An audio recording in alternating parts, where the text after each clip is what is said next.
ஆடை ஏன் உன்மேனி அழகை ஆதிக்கம் செய்கின்றது?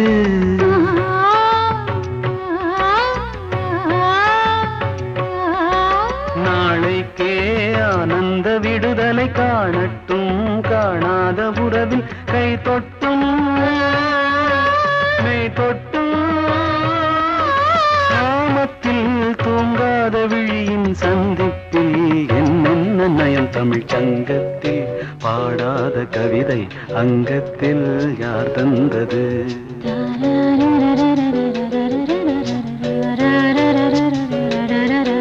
சந்தத்தில் மாறாத நடையொடு என் முன்னே யார் வந்தது?